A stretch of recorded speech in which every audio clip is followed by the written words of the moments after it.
بسم اللہ الرحمن الرحیم اللہم صل علی محمد وآل محمد۔ امام کا کتنا بڑا صحابی جس کو امام موسیٰ کاظم کہیں کہ میں جب بھی حج پہ جاتا ہوں تمنا کرتا ہوں کہ مولا فرماتے ہیں ہم شیعہ دعا کریں کہ ہماری نگاہ امام پہ پڑے، میری نگاہ اس پیارے صحابی پہ پڑ جائے جسے اذن دیا گیا کہ ہارون کے دربار میں کام کرے۔ محفلوں میں بیٹھنے کا عادی ہوں، مولا میں نماز میں مناجات میں ذکر خدا، کہاں بھیج دیا آپ نے مجھے؟ یہاں وزیر و وزراء آتے ہیں، شراب کی محفلیں لگتی ہیں، مولا میں ان محفلوں سے تنگ ہوں، قد ضاق صدری، میرا سینہ تنگ ہو گیا ہے، میں بیٹھ نہیں سکتا۔ امام نے جواب نے لکھا تجھے حکم ہے اسی محفل میں بیٹھو، خدا تجھے اجر عطا کرے گا، اور 3 گارنٹیاں میں تجھے دیتا ہوں، 1 گارنٹی تو مجھے دے۔ 3 گارنٹی امام نے فرمایا کبھی بھی تو زندان کی چھت کو نہیں دیکھے گا، کبھی دشمن کی تلوار تیرے بدن تک نہیں آئے گی، کبھی تیری نسل میں بچہ فقیر نہیں ہوگا۔ 3 گارنٹیاں میں دے رہا ہوں۔ امام فرمایا 1 گارنٹی مجھے دے گا۔ مولا وہ کون سی گارنٹی؟ کا جب بھی میرا چاہنے والا آئے اس کی پریشانی کو حل کیا کرنا۔ اللہم صلی علی محمد۔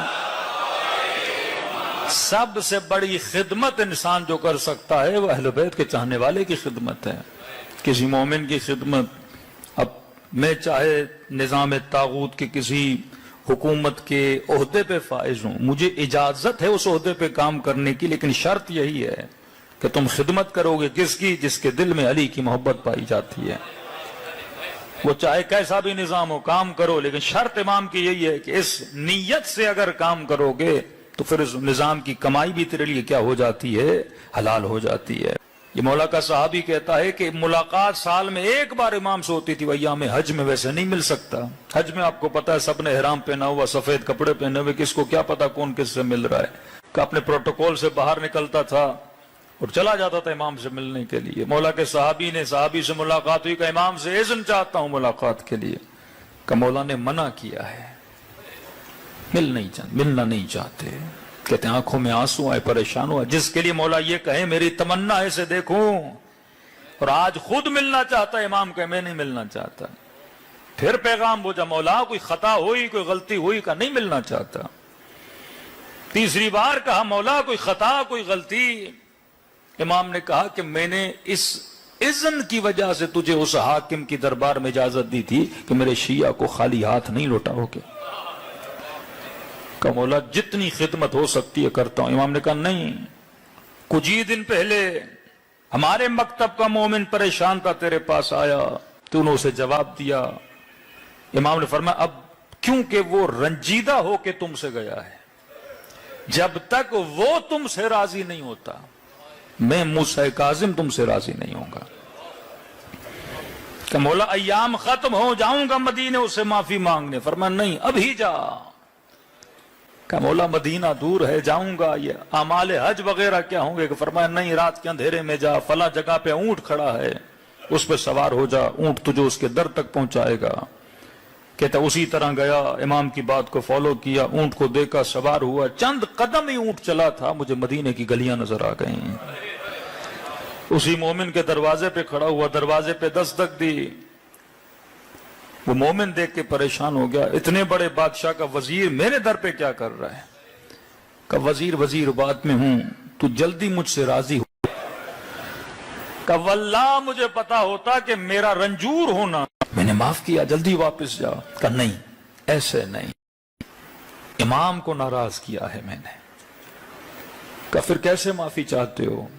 کہ ایک کام کر، کہ کون سا کام کروں؟ کہ دیکھ میں اپنا چہرہ خاک پہ رکھتا ہوں، تو اپنا پاؤں میرے رخسار پہ رکھ، تاکہ میں امام کو جا کے نشان دکھا سکوں۔ کہ بندے خدا آپ معزز ہیں، مولا کے چاہنے والے صحابی ہیں، میں آپ کے ساتھ نہیں کر سکتا۔ کہ نہیں کرو گے میں دروازے پہ بیٹھا رہوں گا، کیونکہ میں نے امام کو جا کے دکھانا ہے۔ یہ مومن کہتا ہے اس نے زمین پہ اپنا رخسار رکھا اور میں نے ہلکا سا پاؤں اس کے رخسار پہ رکھا، کہ یہ اونٹ پہ سوار ہوا واپس گیا، کہتا جیسے سواری پہنچی تو موسیٰ کاظم وہاں پہ کھڑے تھے۔ میں نے کہا مولا معافی بھی مانگ کر آیا ہوں اور چہرے پہ ثبوت بھی لے کر آیا ہوں. پھر امام نے سینے سے لگایا، فرمایا ایسے ہوتے ہیں موسیٰ کاظم کے شیعہ. مقصد حیات یہ ہے کہ مومن کی خدمت کرے. اب وہ خدمت مالی ہو، وہ خدمت فکر کی خدمت ہو، یا جوانوں کے شعور کو بیدار کیا جائے، یا مالی مدد کی جائے، تو جن مرحوم کی مجلس سے یقیناً دونوں خدمتوں میں مشغول تھے کہ انسان کی فکری تربیت بھی کرنا، لوگوں کے معاشی حالات کی تربیت بھی کرنا. تو ہر جانے والا یہی پیغام دے کر جاتا ہے کہ انسان یہاں سے کچھ لے کر نہیں جاتا. فرمایا من ثقلت موازینہ فہو فی عیشۃ راضیہ، وہاں وہ عیش کرے گا جس کا وزن وہاں زیادہ ہوگا. یہ بدن کا وزن نہیں ہے، یہ اعمال کا وزن ہے. لیکن فرمایا من خفت موازینہ فامہ ہاویہ، پھر وائے ہو اس انسان پر جس کا اعمال کا وزن وہاں پر کیا ہو، کم ہو. تو یہ زندگی 60 کی ہو یا 50 کی ہو یا 80 کی ہو، مقصد یہ ہے کہ زندگی ایسی انسان گزارے اور وہاں پہ جس کے عمل کے نتیجے کو اپنی نگاہوں کے سامنے دیکھے. تبھی معصوم فرماتے ہمیشہ نمازوں کے بعد جب دعا کرو تو یہ دعا نہیں کرو اے خدا مجھے طول عمر عطا فرما، یہ دعا کرو اے خدا مجھے عمر با برکت عطا فرما. ہو سکتا ہے کسی کو 90 سال عمر ملے پر عمر بے برکت ہو سکتا ہے کسی کو 80 سال زندگی ملے پر زندگی بے برکت ہو. اور میں دعا کرو اے خدا مجھے زندگی دے پر زندگی با برکت دے. جناب اصغر کی زندگی 6 مہینے پر کتنی با برکت زندگی ہے. صدیاں گزر گئی، دنیا 6 مہینے کے بچے سے درس لے رہی ہے کہ علی اہل بیت نے لقب ہی دیا حجت الکبریٰ. حجت صغریٰ نہیں، خود اصغر ہے، حجت بہت بڑی ہے. کیونکہ زندگی کیا تھی؟ زندگی بابرکت تھی. یہ لمحے جو خدا آپ کو دیتا ہے، 3 لمحے انسان کی زندگی کے سب سے اہم ترین لمحے ہیں. یوم ولدت تو جس دن میں پیدا ہوا، یوم اموت تو جس دن میں مروں گا، یوم ابعث جس دن مجھے قیامت کے دن اٹھایا جائے گا. موضوع فرماتے 3 دن انسان کی زندگی سے سب سے اہم ترین دن ہے. اور تینوں میں کیا ہے؟ ایک چیز کا خاتمہ ہے، ایک چیز کی ابتدا ہے. جب انسان پیدا ہوتا ہے، فرمائیے جو پہلا دن ہے پیدا ہونے کا، یہ اس کے بس میں نہیں ہے کہ میری ماں باوضو ہو کے مجھے پیدا کرے گی، میری ماں باوضو ہو کے مجھے دودھ پلائے گی، کیسی ماں ہوگی، کس گھر میں پیدا ہوں گا، یہ تمہارے بس میں نہیں ہے. لیکن یہ تمہاری زندگی کا اہم ترین دن ضرور ہے.